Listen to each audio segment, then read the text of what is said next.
Esse jornalista investigou uma vampira em Lima e descobriu o segredo da igreja. Olá, pessoal!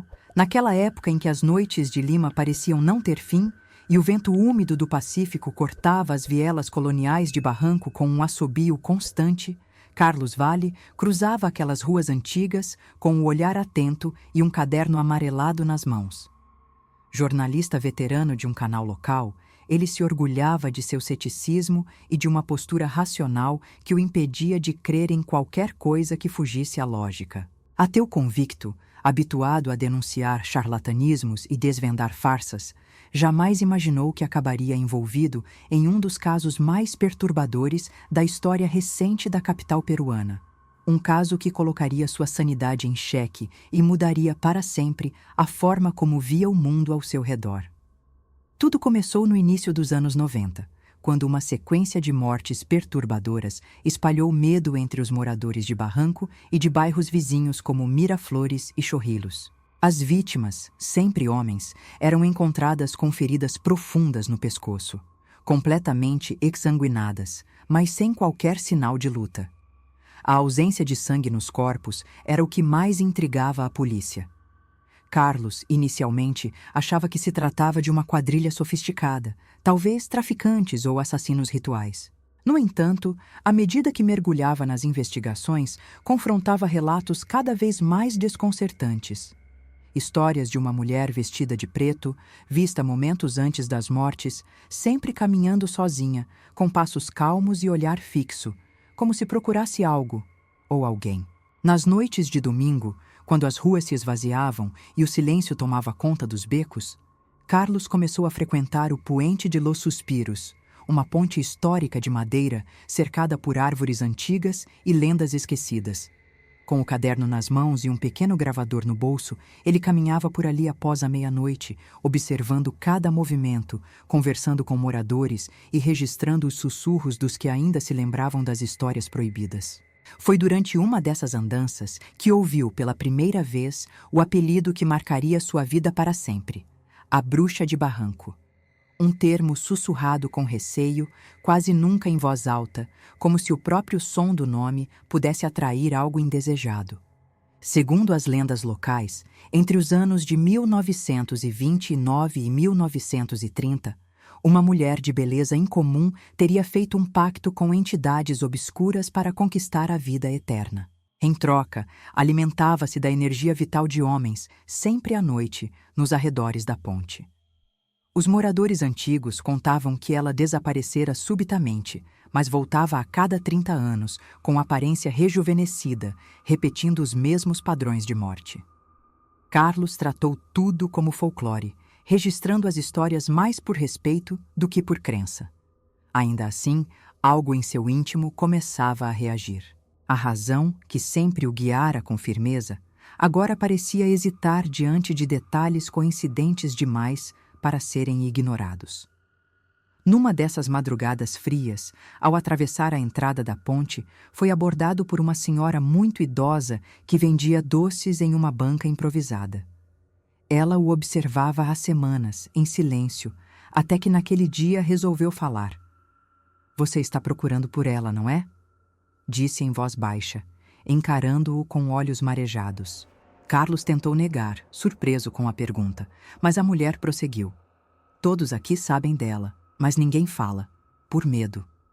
Em seguida, fez um alerta que ficaria marcado em sua memória. "O que você procura, vai encontrar, mas reze para ser você quem a veja primeiro." Aquela advertência, dita com tanta firmeza, fez com que pela primeira vez Carlos sentisse um arrepio genuíno percorrer sua espinha. A idosa contou que a criatura, ou espírito, ou o que quer que fosse, reaparecia de forma cíclica, sempre com a mesma aparência, jovem, vestida de preto, pele clara demais e com uma marca funda no pescoço, como se ela mesma tivesse sido vítima do que agora infligia. Disse ainda que se alguém cruzasse o olhar com ela antes que fosse percebido, poderia escapar. Mas se a mulher o visse primeiro, a morte era inevitável. Era uma lógica invertida e assustadora. Carlos, embora ainda relutante, começou a desconfiar de que havia algo mais por trás de tudo aquilo. Seus passos se tornaram mais cautelosos e seu olhar mais atento. A história, antes absurda, ganhava contornos estranhamente plausíveis. Naquela noite decisiva, ele resolveu mudar seu trajeto. Em vez de cruzar a ponte, seguiu para o mirante de onde se via o mar batendo nas rochas sob o penhasco. Era um lugar solitário, cercado por pinheiros altos e silenciosos. O vento batia forte e o céu, carregado, parecia comprimir o ar ao redor. Ao passar por uma casa antiga, notou um casal sentado no muro do jardim. O homem, de 30 e poucos anos, falava com entusiasmo. A mulher, sentada ao lado dele, permanecia imóvel, olhando para seu pescoço com uma fixação perturbadora. Carlos diminuiu o passo e, ao passar por eles, a mulher desviou o olhar do rapaz e o fixou nele com uma intensidade brutal. Um olhar escuro, profundo, que parecia penetrar sua alma. O impacto daquele olhar foi tão intenso que Carlos perdeu o fôlego por um instante. Ela não piscava, não sorria, não demonstrava nenhuma emoção visível. Apenas o encarava, imóvel. Ele desviou o olhar, acelerou o passo e sentiu que, mesmo ao dobrar a esquina, os olhos dela ainda estavam cravados em sua nuca. Continuou caminhando até o mirante, tentando racionalizar o que vira. Talvez fosse apenas uma mulher estranha. Talvez estivesse cansado. Mas algo dentro dele sabia que não era bem assim. A sensação era de que havia sido notado por algo que não deveria vê-lo. E essa percepção se aprofundou ainda mais quando chegou ao mirante e encarou o cenário desolador diante dele. As árvores balançavam sob o vento e a noite parecia ganhar densidade. A escuridão era tão espessa que ofuscava até mesmo as luzes dos postes. Carlos olhou para cima instintivamente e viu algo completamente fora do lugar. Uma figura branca e imóvel, suspensa entre os galhos de um pinheiro. Era uma forma humana, mas sem vida. O rosto estava coberto por uma camada branca, como se fosse uma máscara. Não se movia, não tremia, apenas pairava, a 4 metros do chão, como um fantoche abandonado. Carlos ficou paralisado. Tentava entender o que via, mas sua mente recusava aceitar aquilo como possível. Cada segundo diante daquela figura parecia eterno. O tempo parecia congelado e seu corpo começava a tremer, mais de frio do que de medo, ou pelo menos era isso que ele queria acreditar. Ele se virou lentamente, decidido a ir embora. Consultou o relógio. 2h45 da madrugada. O ar tornava-se cada vez mais denso, como se carregado por uma eletricidade invisível. Deu 2 passos para trás e então sentiu uma presença, claramente atrás de si. Era uma sensação inconfundível, o calor de algo próximo, a pressão no ar, o instinto de perigo. Virou o rosto com extrema lentidão, como se temesse confirmar o que já sabia. E ali estava ela, seu rosto encostado em seu ombro, como se o observasse de perto há muito tempo. A cabeça da mulher repousava exatamente sobre a escápula de Carlos, inclinada de forma antinatural. Os cabelos pretos e molhados tocavam sua nuca, e os olhos... Não havia vida alguma ali. Eram negros por completo, sem íris, sem branco, sem qualquer sinal humano. Apenas escuridão. Carlos quis gritar, mas sua voz não saiu. Tentou correr, mas seu corpo recusava qualquer comando. Não era paralisia por medo. Era algo diferente, como se estivesse sendo sugado para um vácuo. O tempo parecia suspenso e o mundo ao redor distante. Era como se estivesse entre realidades, preso em um limbo onde aquela criatura exercia controle total sobre tudo. A mulher não falava, não se movia. Apenas permanecia ali, como se estivesse absorvendo algo de sua presença. Carlos sentia sua pele esfriar, como se sua energia fosse drenada lentamente. A ausência de som era perturbadora. Nem as árvores se mexiam mais. O tempo parou. E ali, com aquele rosto colado ao seu, Carlos compreendeu que não estava diante de uma lenda. Aquilo era real. Aquela coisa era real. Seu cheiro era real. Um cheiro salgado, misturado com podridão marinha, como algo que emergira de um cemitério submerso.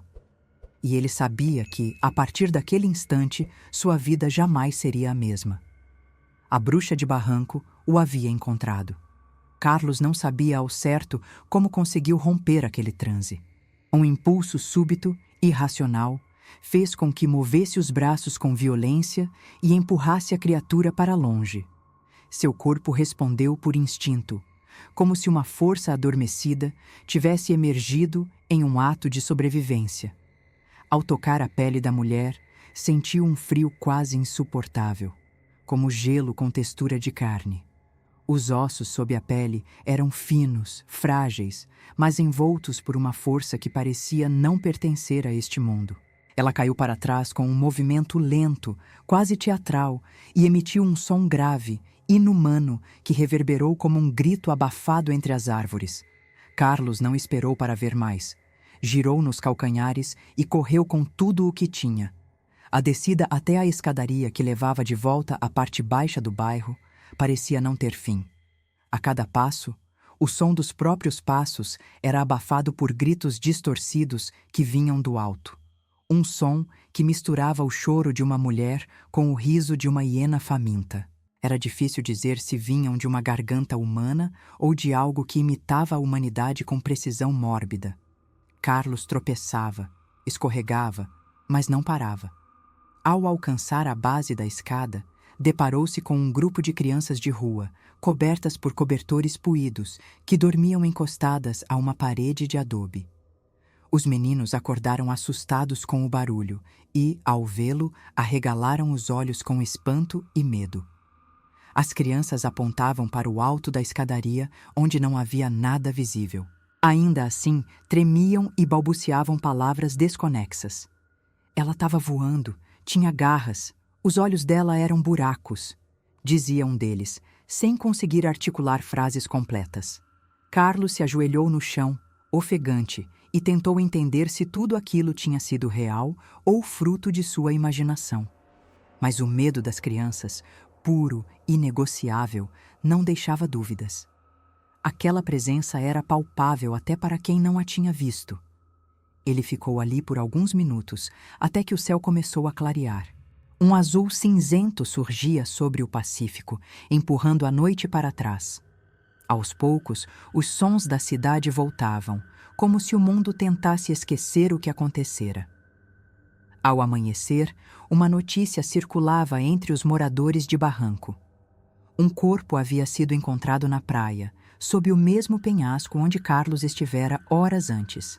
Era o homem que ele vira conversando com a mulher vestida de preto. A cena do crime era grotesca. O pescoço havia sido rasgado de orelha a orelha e a traqueia arrancada como se tivesse sido mastigada. Nenhuma gota de sangue foi encontrada ao redor. A polícia, mais uma vez, se limitou a teorias comuns: possível crime passional ou um ataque de gangues. Carlos, porém, sabia o que aquilo significava. A mulher que o olhara na noite anterior era real e matava, não por ódio ou impulso, mas por natureza.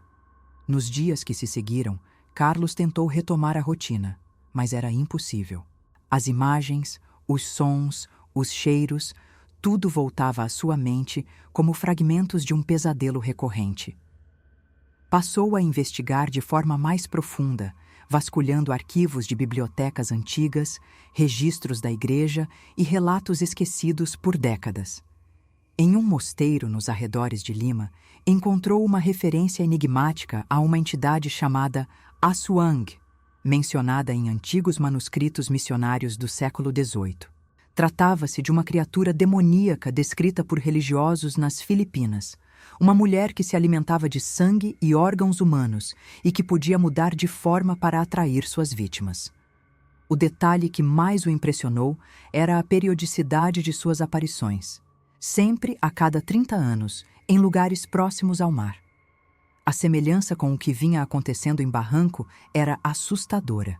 Carlos descobriu que casos similares ocorreram em portos antigos da Indonésia, da Malásia e até mesmo no sul da Índia, sempre com relatos de uma figura feminina envolta em roupas negras, associada a mortes misteriosas. Os detalhes se repetiam com precisão: ausência de sangue, marcas no pescoço e testemunhos de presenças hipnóticas. A hipótese que começou a se formar em sua mente era ainda mais perturbadora do que as lendas locais. Não se tratava apenas de uma bruxa de bairro, mas de algo ancestral, global, que se manifestava em ciclos, seguindo uma lógica antiga e esquecida. Carlos compartilhou algumas de suas descobertas com um antigo padre jesuíta, aposentado, que havia trabalhado durante décadas como exorcista silencioso da igreja. O velho, ao ouvir a descrição da mulher e das ocorrências, ficou em silêncio por longos minutos. Depois, disse apenas: "Essas coisas não são combatidas com armas ou orações. Elas são castigos. Elas vêm quando as trevas encontram abrigo." Aquela frase o marcou profundamente. Ele passou a crer que a criatura era mais do que uma assassina. Era um tipo de mal personificado, talvez a manifestação de um desequilíbrio que o próprio ser humano havia provocado. Um reflexo sombrio de nossas próprias sombras. Durante anos, Carlos manteve registros do que ouvira e vira. Em seu apartamento, acumulava mapas, testemunhos gravados, fotos noturnas das falésias e documentos eclesiásticos copiados à mão. Em determinado momento, deixou o jornalismo investigativo tradicional e passou a dedicar-se exclusivamente à documentação de fenômenos considerados paranormais, visitando portos e vilarejos costeiros em outros países da América Latina. Descobriu padrões, sinais, indícios. Em muitos desses lugares, encontrou pessoas como ele, céticos que, após um encontro como aquele, jamais voltaram a duvidar da existência do inexplicável. Criaram uma rede silenciosa, quase secreta, dedicada a estudar e alertar sobre aparições como a da vampira de Lima.